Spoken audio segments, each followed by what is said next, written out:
everyone. Welcome to another awesome day of FileMaker Training. I am Richard Carlton at FM.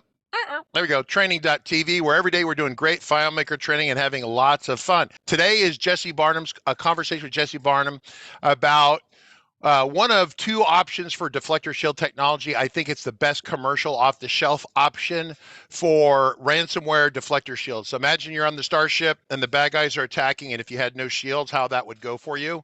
It wouldn't go well. And so Jesse has built a deflector shield that you can purchase for an amazingly low price of 95% off. That's a joke. But you can buy this technology for your FileMaker server, and it will give you a basic backup deflector shield that will help protect you against ransomware people. It's pretty great. That's what today's topic is. Now, Jesse, we've been trying to get him on the show for a long time. We've had Jessette step in for us a couple times. She's over here doing her thing, right? Jesse, you want to say hi and everyone and maybe tell us what you're doing and why should we care and what the hell are you doing, and then show your screen and walk us through why we should care about you. Sounds good. I fired up from your music in the opening. They reminded me of every 80s show I ever used to watch. It was like Knight Rider and Airwolf. Oh, yeah. Like all blended into one. I was like, I need this for debugging. I need to have this music on loop. Music for debugging. Yeah, no, exactly. So I'm going to be talking about SafetyNet. We did like a soft launch of version 3.2. We put 3.2 out. It's been like 2 weeks now. And really, I was waiting to get on your show and talk about it before we put out a press release. So here we are, we're doing the show. So probably sometime this week or next week, we'll put out like a full email blast press release about it. But we've been kind of quiet about it so far. Okay, we have our first question. What the is SafetyNet? I'm glad you asked. It's an offsite backup tool for FileMaker. It's been around for a long time. If I look at the changelog here, it was released in 2010. So we've had SafetyNet for a long time, and we kind of, for much of its history, it's been sort of maintenance free, but then every now and then we add stuff to it. So we recently added a lot of stuff to it for version 3.2. So I wanted to get on and talk about what it does, but basically what it's designed to be is a really easy to use, really easy to install tool that you just run on your FileMaker server. It runs in the background. You don't need to have anything open or running. You don't have to be logged in. There's nothing to install on the client. And it basically creates, the way it works is that when you install it, it creates a new subfolder in your backups folder. And the subfolder is called SafetyNet. And then all you need to do is basically two steps. One is you log into the SafetyNet admin web interface using your Amazon.com account, not your Amazon Web Services account. This is not an AWS account. It does use AWS in the backend, but it uses our 360Works AWS stuff to back up to. So you don't need an AWS account to use SafetyNet.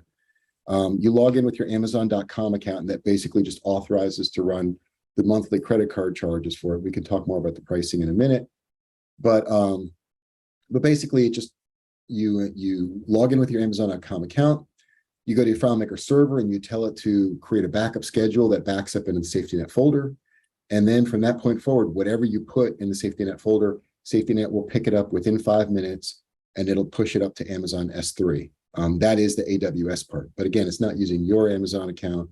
It's using our 360Works Amazon account to push that up. It creates a separate bucket for each client. So everything is very much partitioned from everybody else.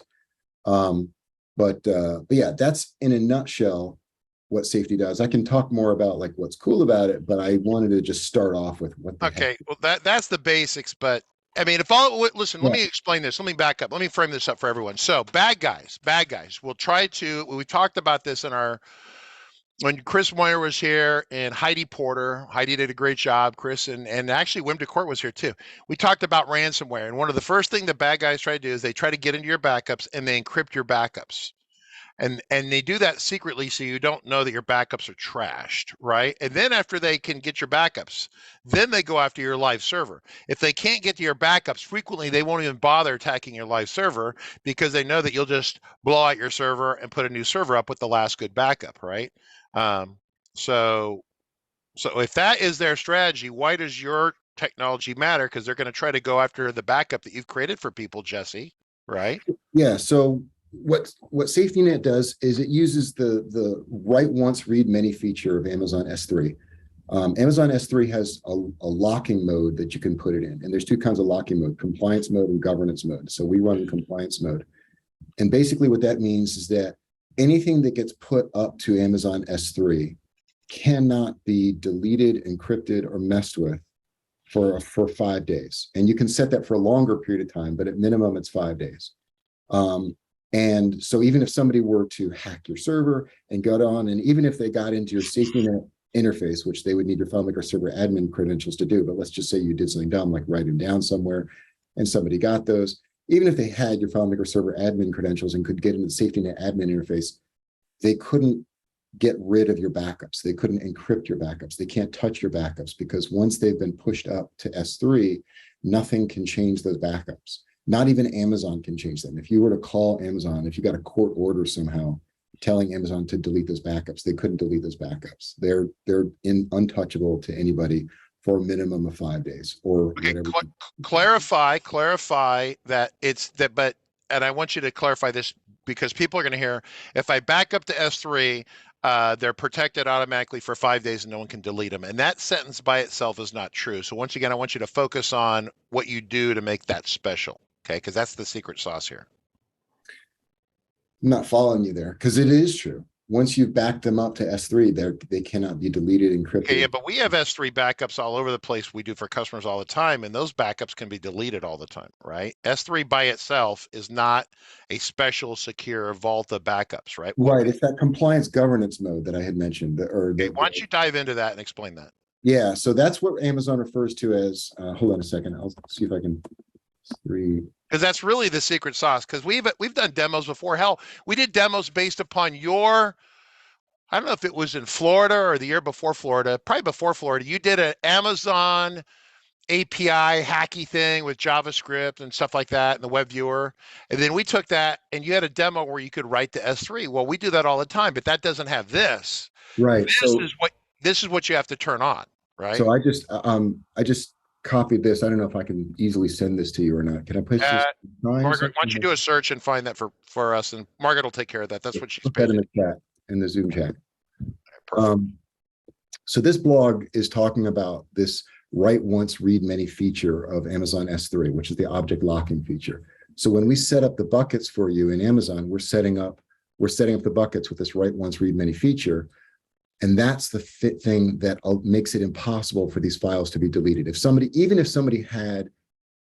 if they hacked us, 360Works, and they got your access credentials to S3, we can't even delete your files. We can't delete your files. You can't delete your files. Amazon can't delete your files. Nobody can delete them or modify them or change them because the bucket that we create to store them in has this object locking feature enabled, which is talked about in this blog here. So that's the thing that, like, obviously, if you had no offsite backups and somebody RDP'd into your server, it would be very, very easy for them to do whatever they want to your files and all your backups. And if you thought you were being smart and you mounted a network disk like iCloud or Google Drive or Dropbox or whatever like that on your server, and you backed up to that, it's still not hard for an attacker to just either, if the disk is mounted on there, then they can just go do whatever they want on that cloud disk. Or if it's not mounted on there, you probably have a shell script somewhere that has your credentials, most likely in plain text, depending on how careful you've been about doing it. And if they've got access to your box, then they can get access to whatever your box has access to. And the same thing is true of SafetyNet. It is possible that an attacker, a sophisticated attacker, could sift through all the metadata that we use in SafetyNet, and they could probably, if they were smart enough, find the access keys and secret keys that we embed in SafetyNet that let us copy files up to the S3 bucket that we create for you. So that's not, it's unlikely, but it's impossible. It's not impossible to do that. But what is impossible is if they were able to do that, the worst they could do, which is not good, so you still want to protect your server, but the worst they could do is download copies of your database. What they wouldn't be able to do is modify, encrypt, or delete those files that are sitting up on Amazon S3. So you're basically limiting, and again, this is not saying, oh, everyone can just use password as their password now. And we've had live attacks on our hosted database. We've had 3 occasions that I know of that our hosted customers have gotten attacked and had backups encrypted. And in every case, it's because they've been really, really bad about their password policy. We had one client that used the same username and password, which is just a plain dictionary word for their FileMaker server admin and RDP console. And so not only was that a terrible idea, we don't even let that customer RDP into their box anymore. Yes. Yeah. Sometimes you have to take away the keys to the car, right? Yeah. So this is not saying you don't need good passwords anymore. But in all 3 of those cases where our hosting customers had ransomware attacks where they had their files encrypted, we just went and got their SafetyNet backups from 2 or 3 days before and pulled them down. They lost a day of data, which wasn't ideal, but that's all they lost. So that's in a nutshell. Is that addressing what you were? Yeah, we got a question here from David Angel. Margaret, if you have any other questions. David on Discord says, don't know much about S3. OneDrive has a previous version feature. Does S3 have a previous version feature too? Question mark. Yes. So when you turn on object locking, it automatically also turns on versioning. So it doesn't actually prevent you from appearing to overwrite the file, but it prevents you from actually overwriting the file, because if you try to modify the file, what it does is it just creates a new version of the file that has been modified, but it always keeps all of the original files. And that sounds like similar to what you're talking about with OneDrive. All right, cool. We got another 2 questions. Yep, actually. Go, Margaret. So could a really clever hacker be able to intercept corrupt up backups while they're being created before they are sent to AWS?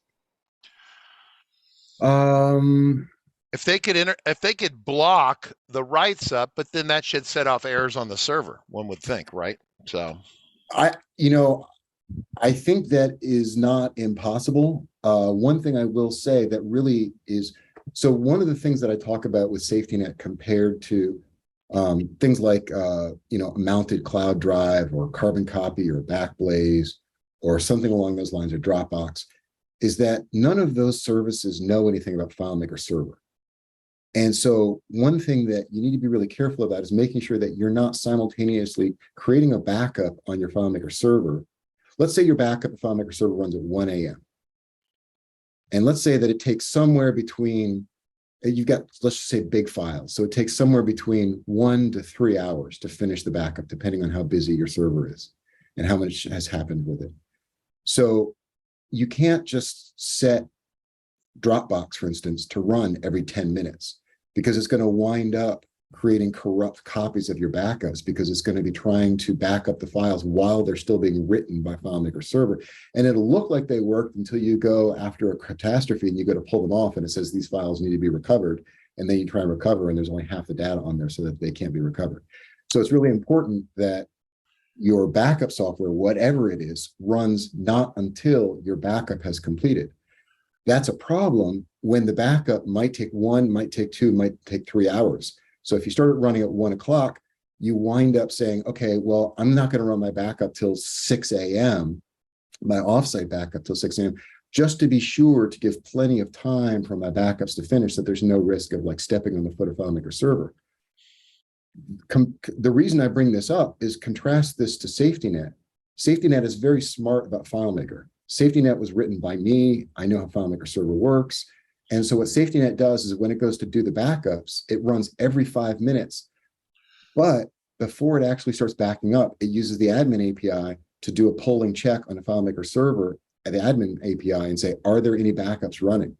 And if there are, then it checks again in 10 seconds. And it just keeps checking every 10 seconds until FileMaker server says, no, there's no backups running. So SafetyNet is the only offsite backup option that I'm aware of that is smart enough to kick in immediately after your FileMaker server finishes, instead of trying to guesstimate how long it might take, add in a few hours for padding, and then use some other system. That all ties back into the original question of, would it be possible for a really tricky attacker to corrupt the backups in between when they're generated and when they get backed up? And I can't say for sure that it's not, but what I would say is that using a product like SafetyNet, which going to have somewhere between 0 minutes and 5 minutes as the window between when your backups get generated and when they get written, is going to be much less susceptible to that than, say, a Dropbox, which might have 5, 6, 7 hour window between when you do the backups and when the backup actually starts running to the offsite server, because it needs to just guess it when your backups are finished.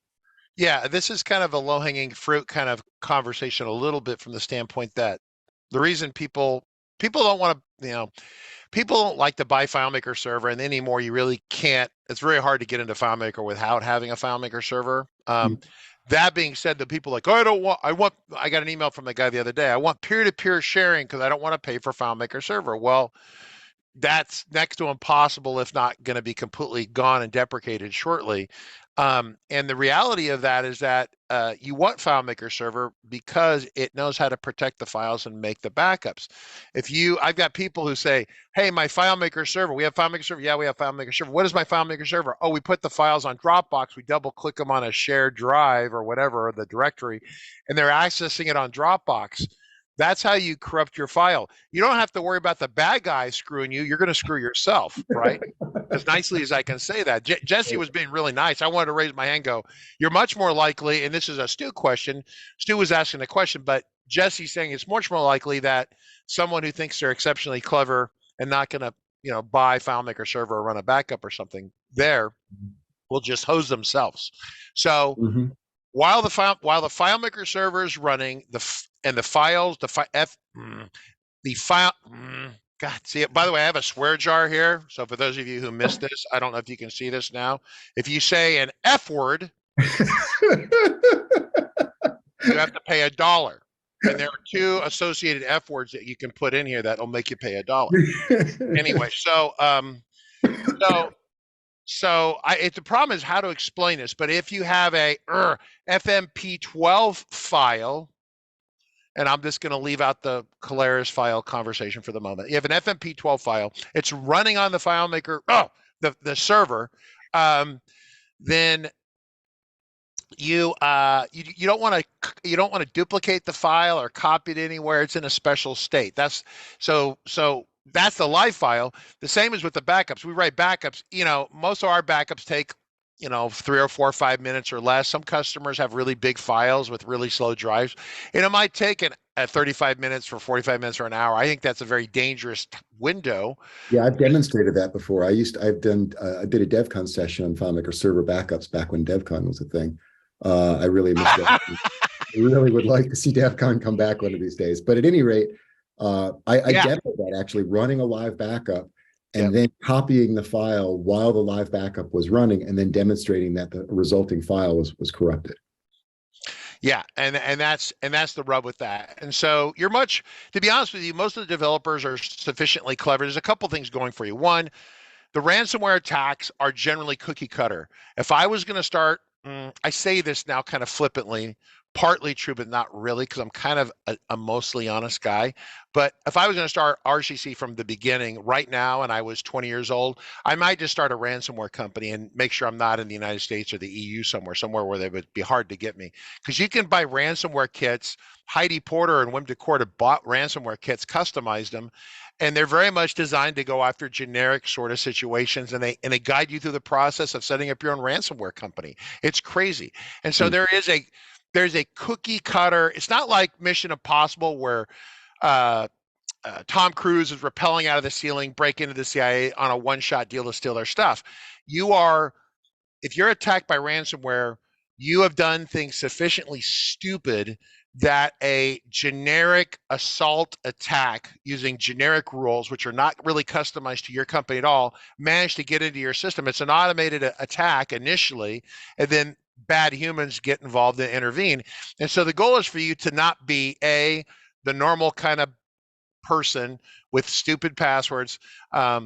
Just by using FileMaker to some degree, that's not a real super duper common thing. They're much more likely to try to attack a MySQL server, for example, right? And so by you trying to not drive on the highway with everyone else, but kind of off the beaten path a little bit, that's one level of protection right there. SafetyNet gives you another level of protection. And so if you're worried, it's like Stu's asking, like, well, could someone, they crawl into your attic space and they're going to clip onto your fiber optic and they're going to split the fiber optic. They're going to insert the data. Yeah, Stu, if the Chinese are trying to steal the secrets for the latest variation of the Virginia class attack submarine, Yeah, that could be a problem, but most of us aren't doing national nuclear level secrets with FileMaker. And if you are, you should have your own little private data center. So, but yeah, so understand that the attacks are really kind of like a factory, like a conveyor belt. The attackers work for big attack companies, and they're like junior engineers. They come in, they do this attack, and they'll launch it on 1,000 IP addresses, and they'll get 2 or 3 or 5 or 10 hits that work. And those are the people they go after. So you want to be sufficiently generic in your activities. No, okay, question. Not generic. You want to be not generic, and you want to use unique passwords and kind of try to break up that. Does that make sense? That's kind of a little bit about the ransomware. Jesse's helping giving you another level of protection besides, trying to minimize the damage. If we assume that somebody gets your password and somebody can RDP into your box. Yes. And we're assuming that basically somebody's able to do everything that you, the DBA, can do. That's where SafetyNet comes in, because you cannot delete the SafetyNet backups. If you install SafetyNet on your server and then it backs up your files, you cannot delete those files. I can't delete those files. Richard can't delete those files. AWS can't delete those files. That's the nature of that object lock feature. And so by taking away all of our ability to delete the files, we also take away any attacker's ability to delete the files. So that's really, that's the idea. That's the name SafetyNet, is it's there as a kind of a way to limit the amount of damage that can happen when an attacker takes over your box. Right. So Canberra 57, who has been or currently does nuclear weapon secrets for real, says, does it only work with Amazon? And I would simply say that SafetyNet, as part of its invisible, transparent process, uses Amazon, but SafetyNet is it a plugin? Is it a plugin that goes on your FileMaker server? It's a Tomcat web application that gets installed as a background service on your FileMaker server. So the FileMaker server can be on premises. Yes. It doesn't have anything to do with Amazon. It could be used on either an AWS hosted box, an Azure hosted box, an on-premise box. It doesn't matter that much. Although if it's an AWS hosted box, it will run a lot faster because it does go to AWS for the backups. Yeah. So the backups go to AWS. So from that standpoint, Canberra, if I flip your question around and say, does SafetyNet only back up to Amazon? Yes, because they at the moment, because I guess you pay Jesse, $100,000, he could do something else for you. But the reality is that Amazon has this locked deflector shield technology, which is what we're using right here, right? This is this thing. We're on the Amazon site. I don't know too many. Maybe Azure has something like that, but as a general rule, right? Yeah, it's SafetyNet is pretty specifically written for S3. And you're right, Richard. If somebody had a burning need that they needed to back up to something other than S3, then we could talk about a custom project to write it to something else, but I guarantee you wouldn't wind up saving money. The cost of there you go. The cost. Yeah, that's 50,000. That's going to be the deposit for that, for 50,000. Yeah, right. The cost to develop something else, writing to something else, would be far greater than the actual cost of SafetyNet. So if you had some non-cost business critical reason for doing some other storage service, let me know. We can talk about it. Can I show you how is this a good time to show how the installation works? Yeah, demo it. Show it going. It's kind of not very exciting. There aren't any explosions, I hope. No, it's actually a little dry. So here we go. We're on our SafetyNet page. You can get here from 360works.com. This is the real URL, but you can just put in SafetyNet and get there that way. So we get here. You can download the free license. I've already downloaded it. It is, sorry, I'm on the wrong monitor. So here's the download, SafetyNet 3.2. Here's the change log, some documentation, a Mac installer, a Windows installer. Hold on. I accidentally deleted my Mac installer when I ran it before. Let me depress it again. All right, here's my Mac installer, standard. If you're a hosting provider, by the way, you can install multiple copies of SafetyNet for multiple customers. Go ahead and do that, and then I do have a question. In fact, I'm sure about half the people here have this question. Yep, go ahead. The question is, when do we get our Linux version, given that the... Yeah, Yeah, the Linux version works, but we don't have an installer for it yet. So yeah, it works fine, but it just hasn't bubbled up to the top of the priority list yet to finish the Linux installer. I think that's probably going to be a 2022 item, but it's not going to be a next week kind of item. Well, all your products need to be on Linux because that's what they're, Yeah. they're just deprecating the Mac and the Windows stuff, at least at the moment. You're So going through you already did install. This the pricing or is this the wiki? Yeah, so this is the installer. This is basically the help page. Talk about pricing down here. I'll come back to that in just a second. This is where you go, by the way, in case you run into any problems with SafetyNet. Don't call us, don't email us. You can if you want, but we're just going to tell you to go here, send problem report and log files. You click there and then fill this out. That'll send us your log files. That's how you get help if you have any problems with SafetyNet. Coming down here to pricing. Pricing is basically 99 cents a month, and then somewhere between $1 to 5 cents per gigabyte, depending on how many gigabytes you're storing.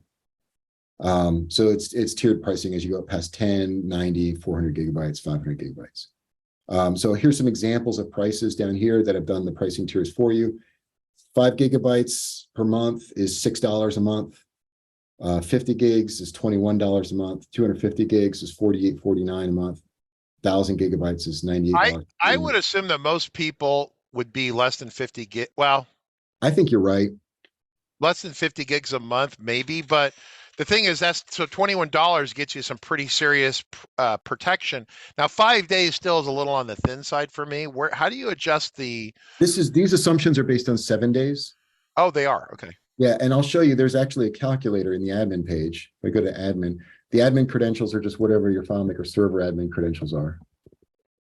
Down at the bottom, there's a price calculator.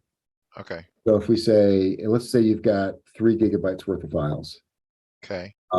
So that's going to wind up being, if you're keeping 7 days worth of backups, 40% compression, that winds up being $9 a month. If you keep 5 days, that's $6.85 a month. If you wanted to keep 20 days, you're looking at $14 a month. So you can do this price calculator down here. And these are the number of days where it's locked. So from the time you write it to the times that someone could delete it, yourself or someone else could delete it, is that time period. So the longer you have, the more days that a file is encrypted. Yeah. For example, at RCC, we've been playing around with the idea of between 15 and 30 days, right? I think once you get much longer than a week, I mean, assuming that you have some other copies of your files somewhere else, like just even an empty clone, I can't imagine going back to a file that's 30 days old. Like, I can't imagine going to a client and say, you know what, we lost the last 30 days worth of data. We had a customer that got hacked by ransomware. They were running their own on-prem server. We were just doing some remote development for them but they ran their own infrastructure. They lost 3 months. And yeah. So as a result, I'm kind of like, well, if you have a real business and you're making real money and, $20 a month is, not a big deal, then just spend the $20 a month. No. And also the other thing is, I'll show you when we get to the managed files, this does more than just protect against ransomware. 99% of the times that you need a backup of your FileMaker server, it's not going to be because you got hacked. It's not going to be because you hacked. Because your server crashed or you did something stupid. Pick one of the something stupid. Your server got stolen. Your server caught fire. Oh, we've had that before. People steal the server and all the backup drives next to it. Yep. I've had 2 clients that have had that happen. Okay. But the most common problem you're going to have is somebody does a replace field contents on a thing that they weren't supposed to do. And the found set was 3 records, but it was 300,000 records. And then while the progress bar is running, they're walking off to a DBA going, why am I getting a progress bar? Why is the FileMaker server so slow? It's because you're doing replace field contents on 300,000 records. So we have a couple more pricing questions. I'm going to get back to this because they're kind of cartwheeling on Discord. So Oregon Dean says, are the prices per server, i.e. 400 gigabytes might be divided across 5 or 6 apps or solutions? It's the total backup size, I think, is what we're dealing with, right? Yeah, that's a great question, and you're right. It's the total backup size. And SafetyNet is designed to have multiple servers sharing the same account. So if you've got 3 servers running 3 different solutions in 3 different locations, or even the same solution, you can log them all into SafetyNet. All of their backups will go into the same place. And what's really cool is you can restore backups from one server onto another server. So if server 2 dies, you can go to server 3 and you can say, let me pull all of the stuff that was on server 2 down to server 3, and I'll run on server 3 and limp along for a little while until I get a replacement for server 2. So all of those backups go into the same place, and the pricing is just based on the total size of all of your servers. It's not, and then even the 99-cent charge even is just per account. And so if you use the same account in 3 boxes, that's 99 cents for all 3 boxes, not per 1 box. So Topcat has a question here, and then Organine has a question. Topcat's question, so I can answer this one. If the file is locked for X number of days, can I use this to restore during the lock time? Locked means during the lock time, the files are read only. Okay, so that's what this governance, that one page that Jesse had over here was, and it's talking about the idea that the files are locked from deletion or editing. Does that make sense? So this is when this is enabled here, when it's like checked off and enabled, right? Write once, read many times. That's what that means. So you can restore from this. That's the whole point, right? Very cool. Organdine says, all these fees are paid to Amazon, or do we pay this to Jesse? How does this work?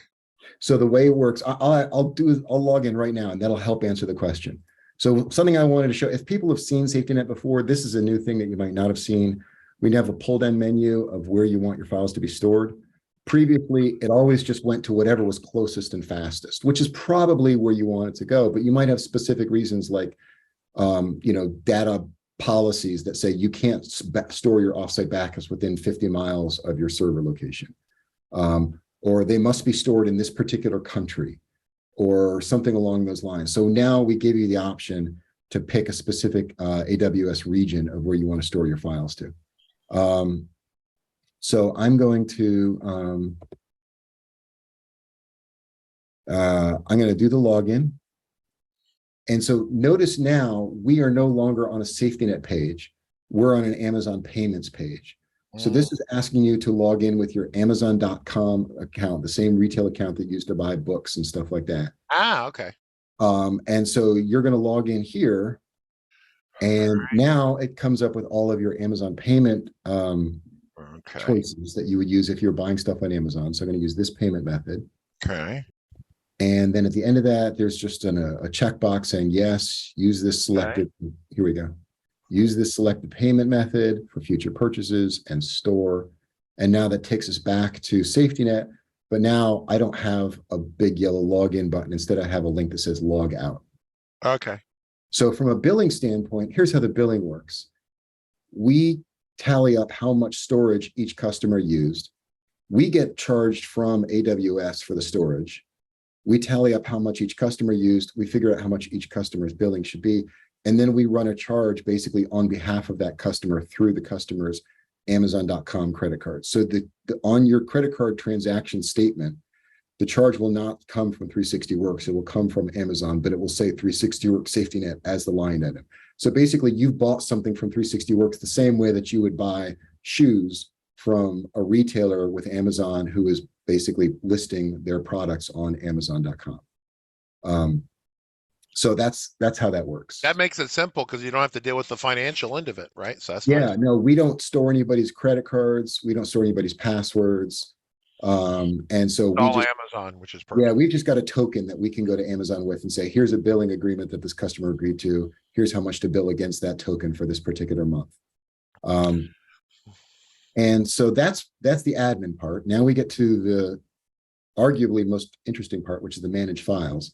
And this is where you can see the files that you've previously backed up. And it's got a little tree interface, and you can expand this and you can see, here's all my files that I've backed up, and here's my external container storage. I don't think there's actually much in there. And you can see your file sizes. And you can also see, now this only updates every 24 hours. And so I had everything cleared out before this demo. But after overnight, this will update and show you approximately how much storage you're currently using on Amazon. So you can use that to get an idea of what the monthly charges are going to be. We can download files, so I can click, I want this copy of the backup. This is actually super convenient. I find this to be one of the really nice things about SafetyNet. It's just a really great way to get copies of your backups. If you say to somebody, oh, I'll send you a copy of our solution, how do you do it right now? Do you go into FileMaker Server Admin Console, close the file, kicking out all your users, then download the file, then open the file? Or do you RDP into your server, which is somewhat of a security hazard by itself,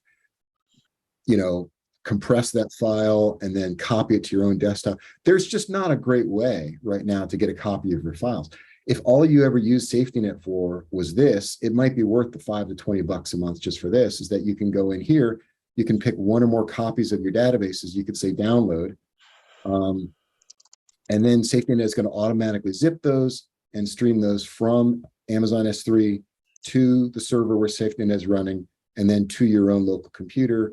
And here I can see that it's downloading right now. I don't actually get a full progress bar because it's zipping it on the fly. So it doesn't know what the final finish size is going to be until it's actually finished. So that's one feature of SafetyNet that's really nice, is that anything that you've backed up with SafetyNet from anywhere in the world, if you know your FileMaker Server admin credentials, you can log in there and you can download copies of your files. So that just finished. These are 84.2 megabytes. And by the way, that's not a security flaw, because if you know your FileMaker Server admin credentials, you could do the exact same thing in the FileMaker Server admin console. It's just you would also kick off all the users as a side effect.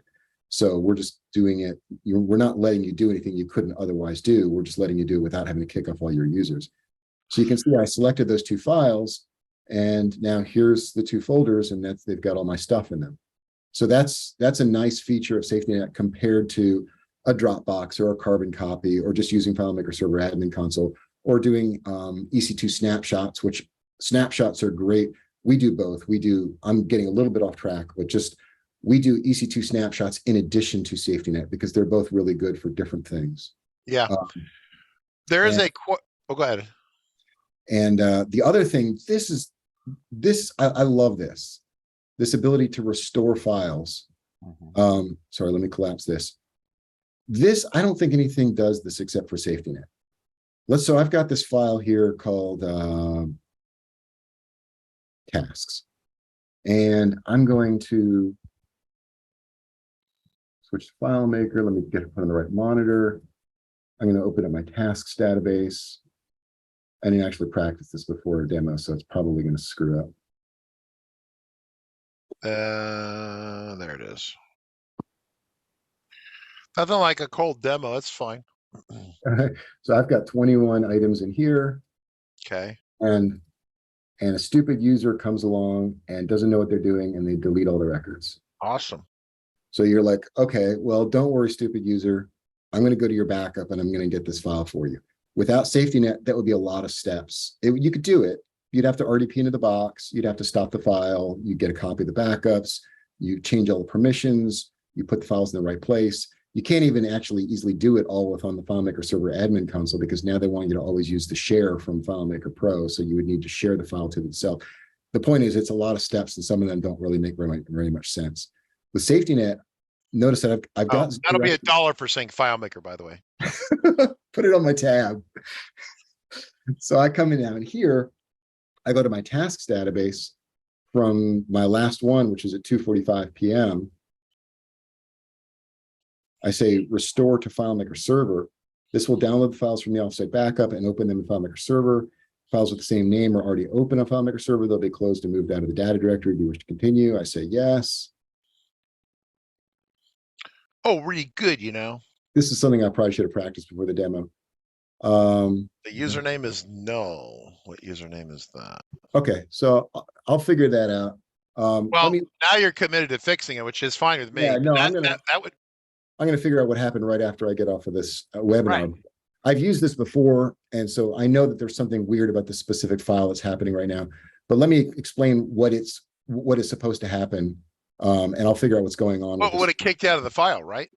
What it would have done is what it does is it closes the file on FileMaker Server, moves it to an archive folder, doesn't delete it, moves it to an archive folder, takes this copy from the backup, downloads it from S3 to a temp location, moves it from the temp location into your FileMaker Server, fixes all the privileges, and then reopens the file, so that basically with one click, you now have an up and running working copy of your tasks database without having to do all those extra steps. So that I think is a really, really cool feature of SafetyNet. that you don't get with like a generic backup thing that doesn't know anything about FileMaker Server. Basically, yeah, Ruben, it fixes the credentials on the Mac side, right? And probably on Linux if he eventually gets that one. Ruben says, I have to have a chat with my boss about this tomorrow. I am impressed. Ruben's an Oracle head from the world of Oracle. So he's going to go try to sell it to his boss. So that's good. Organine says, can we be running hourly and incremental backups? Oh, that's right. You asked this question a little bit ago.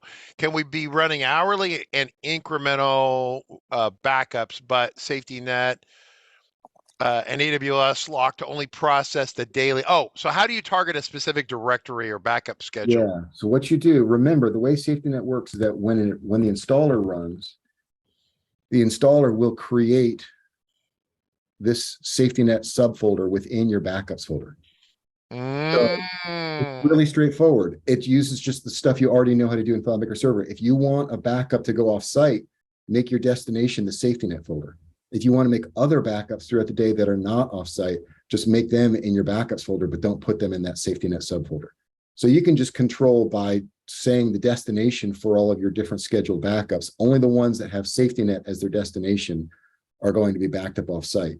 And that's important because that actually is a setup process that I didn't show you, is that you would want to create a backup schedule, and it tells you to do this in the instructions. I just kind of glossed over those in the instructions, but you would want to create a backup schedule that backs up to that location. So my backup folder, I need to create a schedule,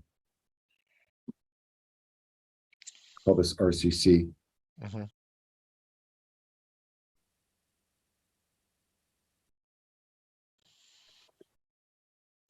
So I'm just going to say, I only want these specific databases to go. You want it in the MirrorSync folder? Is that the folder you wanted it? That's the subfolder that I want to back up from. I've got a bunch of folders and files. Okay, got it. And so if I run that, assuming that I did everything correctly there, which I don't have a lot of confidence in that, but yeah, so you can see it's creating that in the SafetyNet folder. And let me jump over to SafetyNet. Now, SafetyNet is not going to run right now. This is kind of fun. Notice that our next backup time is scheduled at 16:51:03. It's 4:50:10. So that's going to run in about a minute. Yeah. And because that file is finished backing up now, it should grab it and should grab it and pick it up. So we'll keep it on here for another 30 seconds or so.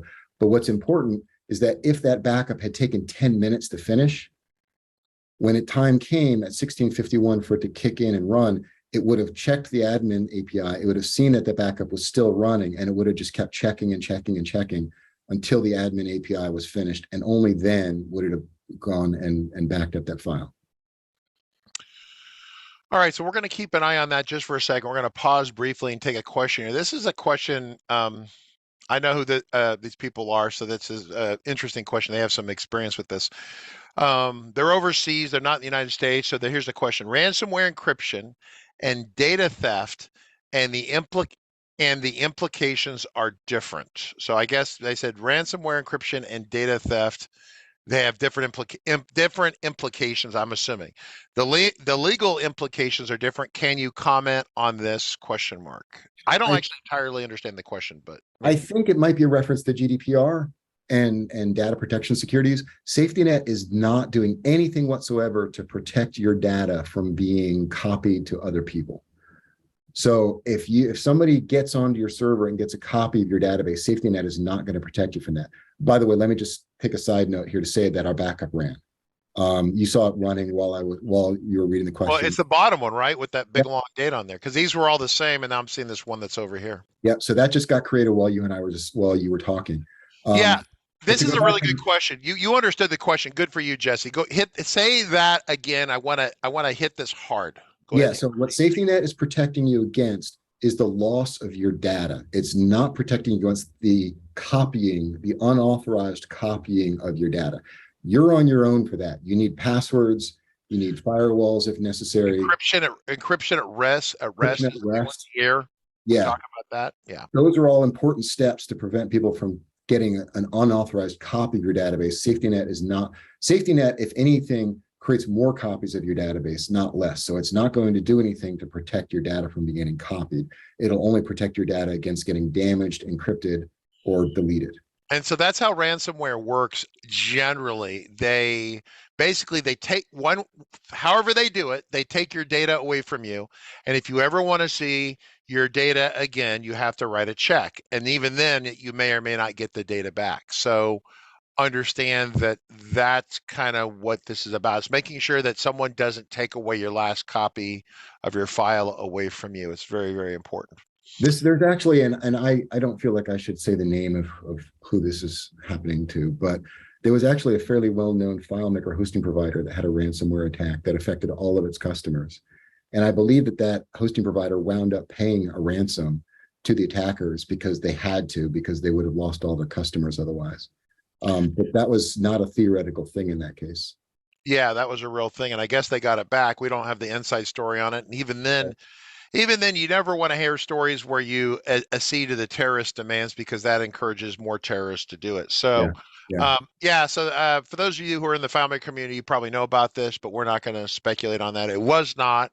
We don't do hosting. We set up servers for people, but we don't do hosting specifically. Yeah, mostly because it's a business that Claris really doesn't like people to be in for the most part. If you either roll your own or hire them to do it, but that's kind of the way they like that. So, cool. All right, other questions, right? We're kind of landing towards the end of the hour here. Like about 5-10 minutes left. Morgan Dean says, "Now all we need is Linux." I'm sorry, I didn't mean to talk over you. Well, all we need now is Linux. Yeah, no, Linux is on my list, believe me. Well, first I need to figure out why my restore didn't work. I'll have that working today. And we've tested that in the last week, and it's worked when we've tested it. So it's got to be something weird about this specific situation. But yeah, Linux is high on our list. I wanted to bring up a few things for the people that have seen SafetyNet previously that are new. One thing I already showed you was that pull-down menu of the locations so that you can now directly pick where you want your backups to go. Yeah. The other thing that's new, and this was harder than it sounds like to get this to work, but now when we back up to S3, we no longer create a temporary copy. We used to zip your file and then upload the zip to S3. The problem there is that for people that had very large FileMaker databases, sometimes the databases was bigger than their C drive. And so in the process of zipping those databases, they would fill up their boot drive, and then we couldn't write those files to S3.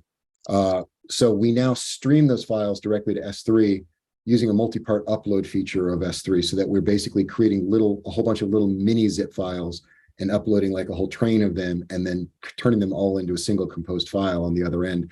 But it's cool, it's faster, and it doesn't use up disk space on your local server. So you don't need to worry about running out of disk space or using up a ton of disk space in order to copy a large copy of a file while zipping it. The file limits have all gotten much larger. We used to have a limit of 5 gigabytes per file. So if you had a FileMaker database that was bigger than 5 gigabytes, you couldn't do it with older versions of SafetyNet. The limit is now 5 terabytes. So I would be very, very interested and curious to see if anybody's got a 5 terabyte FileMaker database. The same with the downloads. Our download limit used to be 2 gigabytes. It is now 5 terabytes. We now have much better retry behavior. If a network failure happens while the backup is running, we'll retry 3 times before we give up. The status updates, you saw the status updates running while we were on the call. They're faster, they're more responsive, and they redraw more accurately now when the status is running. And the tiered pricing is also fairly new. That happened in MirrorSync 3. It used to be $1 per gigabyte. Now it's somewhere between 5 cents to $1 per gigabyte. So I wanted to point out what's new in SafetyNet 3.2. All right, so there's 2 questions here. The first one, we've been answering these on Discord. So one, and this gets back kind of that conversation about keeping people from getting copies of it. Claris server and FileMaker server, if they're hosting a file, whatever that file might be, by default, it won't be encrypted. You can turn on encryption at rest to encrypt the FMP/Claris file. And then it would be the live files encrypted, the backups would all be encrypted. Whatever the Claris server or FileMaker server writes to the SafetyNet folder, is what is grabbed. So whether that is encrypted or not encrypted, it doesn't particularly matter. So if you want to prevent people from getting into the file, say you had medical records, right, for example, then you'd want to turn on encryption at rest. You want to write that password down. Please don't not write it down. We have people do that all the time. I've even done that once. Did it, said, oh, remember this. Next day I'd forgotten. I was screwed.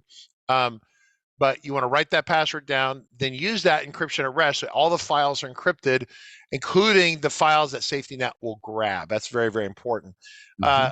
David Angel was asking, do you, I think he's implying, do you have an affiliate program, kind of where he was going with that. He says, I have FileMaker customers. Customers pays to use Amazon, and Amazon pays me ? And my answer to David was, if you make a product and you register that product, like I sell our book, I don't even have a book copy around here right now, but a copy of our book on Amazon. If someone buys on Amazon, you pay Amazon, Amazon pays me eventually. Okay. That's what Jesse did. He sells, he could be selling sneakers, condoms, shirts on Amazon. He's selling this software, and you pay Amazon, he's going to get a percentage or whatever of that comes back to him, probably a big chunk of it, which is fine. He totally deserves it. He built the product. He shouldn't work for free, unlike the we do here on this show. So that being said, if you're trying to horn in on Jesse's action, there's no provision for that. If you have a proposal for Jesse or Gisette, you want to have a conversation with Gisette, we can have that conversation. Just let us know what your proposal is, and that would be great.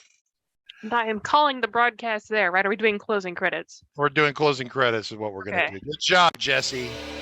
Thank you very much. Thank you guys.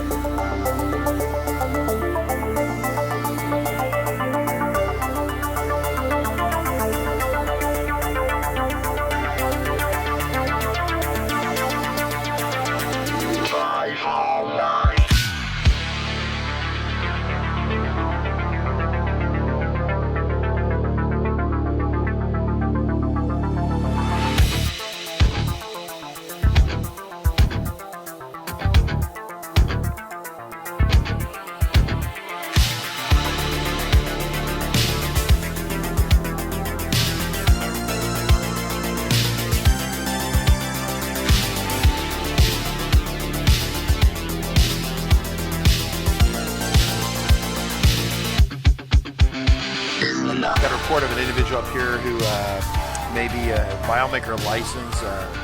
Well, it's potentially expired. Look at the back of that car right there. Looks like the FileMaker license has expired. Sir, I need you to step out of the vehicle. Sir, step out of the vehicle. Sir.